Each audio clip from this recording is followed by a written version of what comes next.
অনেকে আছে অতীতের কষ্ট ভুলতে চায় না, ভুলতে পারে না। কেউ আপনারে ধমকি দিছিল, কেউ আপনার সাথে খারাপ আচরণ করছিল, কেউ আপনারে গালি দিছিল, অনেকে এটারে পেলে পুষে অন্তরে বড় করে রাখে, আছে না নাই? ভুলতে চায় না। মনের ভেতরে রাগ পেলে পুষে রাখা ঠিক না। মনে মনে কয়, তুই আমারে মারছিলি, আমি তোরে মারব। তুই আমারে অপমান করছিলি ওই দিন, যদি একদিন সুযোগ পাই তোরে হতা এলাম। আছে না এরকম? সেই 20 বছর আগে আপনারা সে অপমান করছে, ওইটারে পেলে পুষে আপনি অন্তরে নিয়ে বয়ে বেড়াচ্ছেন। আর এই হিংসা ক্ষোভ যদি রাগ ভিতরে রাখেন, এটা আপনারা জ্বালায় দেয় ভিতরে, জানেন? আর যদি আপনি ক্ষমা করে দেন, একেবারে ঠান্ডা। জানেন এই ফর্মুলা আপনারা? এজন্য রাগ, ক্ষোভ, হিংসা কখনো অন্তরে পুষে রাখতে নাই।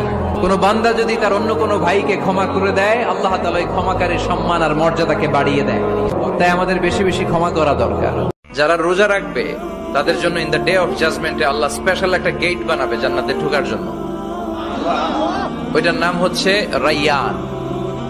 মান দাখালাহু লাম ইয়াজমা আবাদা। একবার who can enter within this door, he will never be thirsty again. একবার যে দরজা দিয়ে জান্নাতে ঢুকতে পারবে, আজীবনের জন্য তার গলার তৃষ্ণা মিটে যাবে।